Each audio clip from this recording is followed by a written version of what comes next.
Anda pernah nggak lagi jalan-jalan di kota besar, terus lihat sesuatu yang agak aneh? Mungkin di satu blok jalan, ada 3 hotel berbeda, tapi kok namanya semua Marriott? Nah, itu bukan kebetulan sama sekali. Itu semua bagian dari strategi raksasa yang udah mengubah total wajah industri perhotelan. Waktu kita check-in di Hotel Hilton atau Hyatt, kita pasti mikir, ya kita berurusan sama Hilton atau Hyatt kan? Tapi gimana kalau saya bilang, yang punya gedungnya, yang gaji stafnya, dan yang nanggung semua risikonya, itu bukan perusahaan yang namanya gede-gede di depan hotel. Oke, kita langsung ke fakta utamanya. Angka ini mungkin bakal bikin Anda kaget. Raksasa sekelas Marriott dan Hilton itu ternyata cuma memiliki kurang dari 1% properti yang pakai nama mereka. Yap, Anda nggak salah dengar, kurang dari 1%. Ini bukan sekedar angka biasa loh. Ini adalah inti dari perubahan besar dalam model bisnis mereka. Jadi, bisa dibilang, ini semacam ilusi kepemilikan. Selama puluhan tahun, merek-merek hotel besar ini sengaja bergeser dari yang tadinya bisnis properti, sekarang jadi bisnis menjual nama merek. Yuk kita bedah bareng-bareng gimana cara kerja model yang cerdas ini. Oke, di industri ini pada dasarnya ada 2 pemain kunci. Yang pertama ada si merek, seperti Marriott, Hilton, Hyatt. Tugas mereka itu menyediakan nama besar, sistem pemesanan yang canggih, sama program loyalitas yang bikin jutaan orang balik lagi. Terus yang kedua ada pemilik operator. Nah, merekalah yang sebetulnya punya gedungnya, bayar listrik, air, dan gaji semua stafnya. Faktanya, seperti yang dikatakan langsung sama salah satu pemilik hotel, staf yang ramah menyambut Anda di lobi itu, kemungkinan besar bukan karyawan Marriott. Mereka itu karyawan dari perusahaan pemilik yang bayar ke Marriott supaya boleh pakai nama dan sistem canggih mereka. Nah, pertanyaannya sekarang, kenapa sih merek-merek raksasa ini malah ngelepasin aset fisik mereka? Bukannya punya properti itu untung? Jawabannya ada di sebuah pergeseran strategi ke model yang namanya asset light alias ringan aset. Coba kita lihat bedanya. Dulu banget di tahun 1950-an, merek hotel itu ya punya yang ngurusin sendiri properti mereka. Ini artinya risiko finansialnya tinggi banget, apalagi kalau ekonomi lagi anjlok. Nah sekarang, dengan model waralaba, semua risiko itu dilempar ke si pemilik. Ini ngebuat si merek berbasis fokus cuma ke satu hal, berekspansi secepat kilat.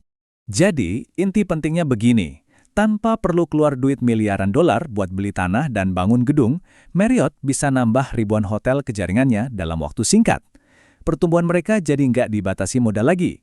Mereka cuma perlu cari mitra, pemilik yang mau pasang bendera mereka. Gampang kan? Tapi tentu saja, ini harus jadi kesepakatan yang saling menguntungkan dong. Si pemilik kan harus bayar biaya waralaba, yang bisa sampai 5-15% dari pendapatan hotel. Jadi apa sih yang mereka dapatin? Apa untungnya buat mereka sampai rela bayar semahal itu? Sebenarnya ada 3 keuntungan utama. Pertama, mereka dapat akses ke sistem penentuan harga yang super canggih. Kedua, mereka bisa ikut program loyalitas yang anggotanya jutaan orang. Dan ketiga, posisi tawar mereka jadi lebih kuat waktu bernegosiasi dengan platform pemesanan online kayak Expedia atau Agoda.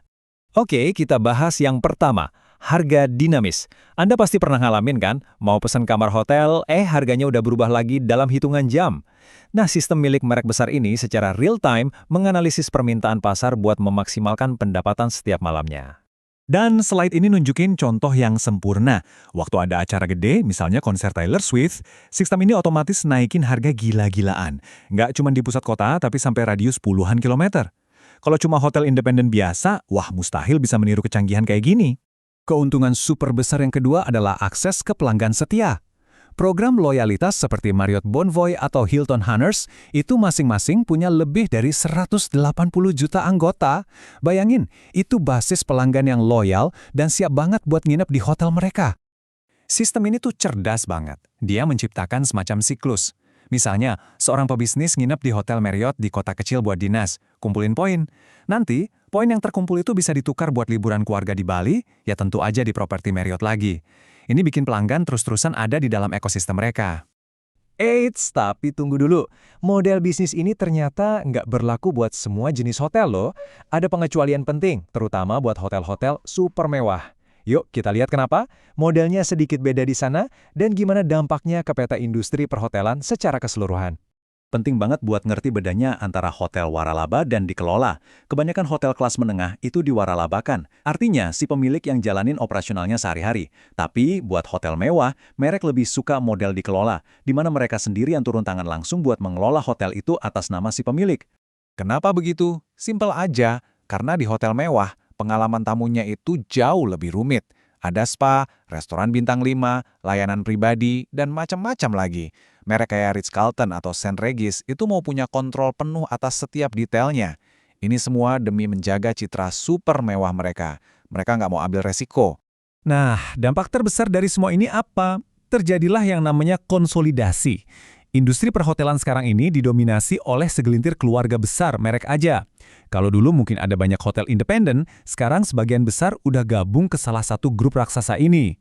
Angkanya bicara dengan jelas. Sekarang ini, sekitar 2/3 dari semua hotel di Amerika Serikat itu ada di bawah naungan sebuah merek besar. Model waralaba ini terbukti sukses banget menaklukkan pasar. Dan kelihatannya tren ini bakal terus berlanjut, bikin hotel independen jadi makin langka. Terus apa artinya semua ini buat kita sebagai pelanggan? Di satu sisi, enak sih, kita jadi dapat kenyamanan standar dan bisa kumpulin poin loyalitas di satu ekosistem raksasa. Tapi di sisi lain, kalau begitu banyak pintu hotel dikuasai oleh segelintir pemain, apa pilihan kita benar-benar sebanyak yang kita kira?